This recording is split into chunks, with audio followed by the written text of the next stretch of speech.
Welcome to my channel. आज मैं आप लोगों के लिए ग्राफिक विधि से गत के समीकरण के निगमन के बारे में बताने जा रहा हूं कि गत के तीन ही समीकरण होते हैं। आप लोग जानते हैं, एक होता है b बराबर u plus a t, s बराबर u t plus half a t square, और ये लिखा आपका v मतलब बी स्क्वायर बराबर यू स्क्वायर प्लस 2as कैसे प्राप्त हुआ है। तो इसी समीकरण के बारे में बताने जा रहा हूँ। ध्यान दीजिए आप। पहले तो आपको ये फैक्ट लिखना बहुत ज़रूरी है। और इस फिगर से देखिए कि माना एक वस्तु है जिसका प्रारंभिक वेग u है।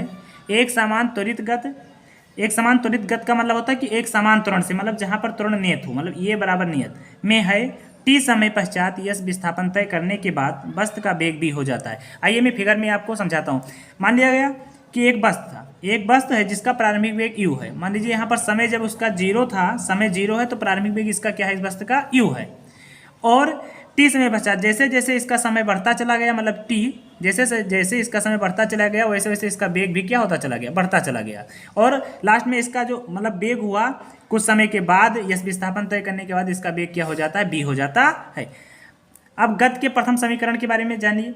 तो आपको पता है, पहले बता दिए कि जब त्वरण नियत होगा तभी हम गत के समीकरण को क्या कर सकते हैं, गत के समीकरण का निगमन कर सकते हैं। तो पहला जो आपका गत के समीकरण को निगमन के लिए आपको पहला फार्मूला लगाना है, मतलब त्वरण बराबर सूत्र लगाना। त्वरण बराबर आपको पता है वेग में परिवर्तन बटा समय होता है। क्या होता है, वेग में परिवर्तन बटा समय।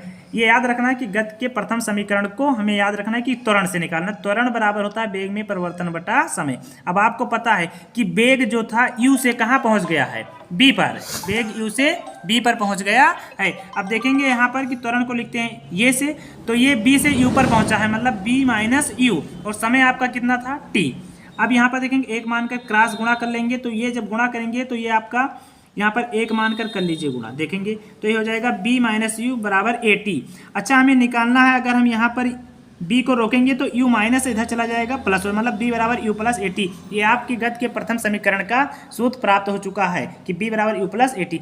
आइए मैं आप लोगों को दूसरा समीकरण के बारे में बताने जा रहा हूँ कि जो समीकरण यस बराबर u t plus half a t square कैसे सिद्ध होता है। इसको जानने के लिए आपको एक फैक्ट याद करना है कि गत के द्वितीय समीकरण के बारे में, कि वेग समय ग्राफ का जो क्षेत्रफल होता है विस्थापन के बराबर होता है। अब वेग समय ग्राफ बारे में पूछा है, मतलब ये वेग आपका दिया था, वो से यहाँ पर वेग और ये समय, मतलब इसी वाले आपके इतने ही फिगर में चलना है। अब यहाँ पर आप देख सकते हो कि वो ये बी टी दिया है, तो यहाँ लिख देंगे विस्थापन के बराबर होता है वेग समय ग्राफ का क्षेत्रफल विस्थापन के बराबर, तो विस्थापन बराबर हम लिख देंगे ओ ए बी टी का क्षेत्रफल। यहाँ पर देखते हैं कि दो चीज दिख रहा है, एक तो आपको त्रिभुज दिख रहा है, एक आयत। तो यहाँ पर दो हिस्सों में इसको तोड़ देंगे। त्रिभुज में त्रिभुज ए बी सी का क्षेत्रफल, और आयत जो आपका दिया है ओ ए सी डी का क्षेत्रफल। त्रिभुज का जो क्षेत्रफल होता है आपको मालूम है कि 1/2 गुणे आधार गुणे ऊंचाई होता है, प्लस आयत का जो क्षेत्रफल होता है लंबाई गुणे चौड़ाई। अब 1/2 गुणे आधार, हमें त्रिभुज में चलना है क्योंकि, तो इसका जो त्रिभुज का आधार दिया आपको पता है, इस त्रिभुज में आधार क्या दिया, AC, और इसकी जो ऊंचाई दिया है आपको क्या दिया है, BC।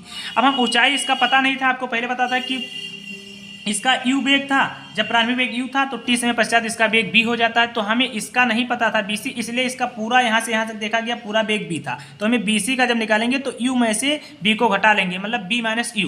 जैसे हमें bc का वेग पता, तो bc का कितना है, यहाँ पर लिख दिया है bc। अब प्लस लंबाई गुणे चौड़ाई, लंबाई यहाँ पर आयत का, आयत में चलना है क्योंकि बोला है आयत का क्षेत्रफल, तो लंबाई गुणे इस वाले में, तो लंबाई इसका जो आपको दिया है कितना दिया है, OD, चौड़ाई क्या दिया है, OA, कितना दिया, OD गुणे OA। अब हम बताते हैं आगे आपको कि जो 1/2 AC यहाँ देख सकते हैं कि ये से C के बारे में पूछा है। तो ये से C जो देखेंगे तो यहाँ पर अगर नहीं दिया तो यहाँ पर आप देखिए A से C का मान कितना दिया है, T, कितना दिया है, T। तो यहाँ पर हम लोग रख देंगे T, और फिर दिया है गुणे BC, तो B और C का मान कितना दिया है, B माइनस यू, प्लस, तो यहाँ लिख देंगे B minus you plus OD।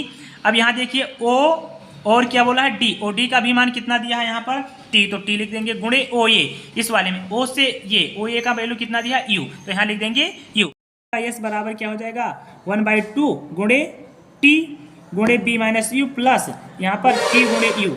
ये आपको पहले बता चुका हूँ, नहीं तो आप देख सकते हैं यहाँ पर फिर से दोबारा एक बार कि ये जो यस बराबर दिया था 1/2 गुणे AC मतलब AC का मान जो दिया था फिगर में दिखा सकता हूँ आपको, ये और C, इसका वैल्यू कितना दिया था T, तो यहाँ लिख दिया गया है कितना T, और फिर ये लिखा है आपका कितना, यहाँ पर लिखा है बी सी, बी सी का वैल्यू कितना दिया बी माइनस यू, यहाँ लिख दिया गया बी माइनस यू प्लस अब ये लिखा है आपका देख सकते हैं ओ डी गुणे ओ ए, तो ओ डी का जो वैल्यू दिया है ओ से डी ये टी दिया है और ओ ए कह रहे हैं यू, तो यहाँ पर लिख दिया गया है टी गुणे यू।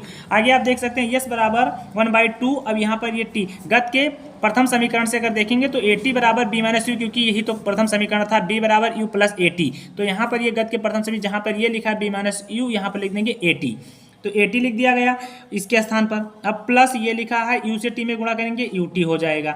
अब यहाँ पर यू टी को आगे वही यस बराबर यू टी और प्लस लगा था प्लस लगा दीजिए, हाफ लिखा था हाफ, ये लिखा ये और टी टी का गुणा टी स्क्वायर, मतलब ये आपका द्वितीय समीकरण प्राप्त हो गया। ऐसे गत का तृतीय समीकरण कैसे प्राप्त करेंगे, ये भी फैक्ट याद रखना है कि वेग समय ग्राफ का क्षेत्रफल बराबर विस्थापन होता है।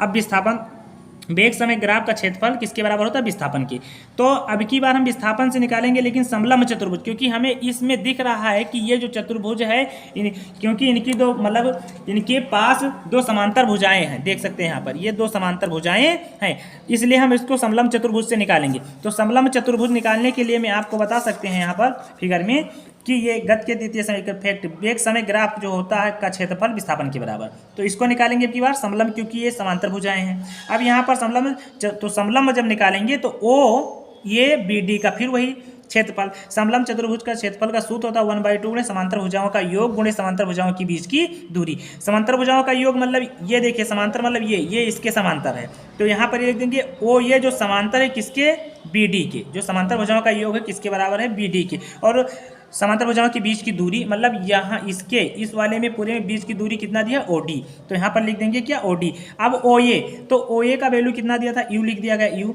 और ये आपका बी डी, तो ये जो दिया है बी से डी, यहाँ देख सकते हैं अगर इधर नहीं दिया तो ये दिया है कितना आपका बी पूरा, क्योंकि पूरा जो वेग था इसका बी, तो यहाँ पर बी लिख देंगे गुणे ओ डी, ओ से डी का वैल्यू कितना दिया था टी।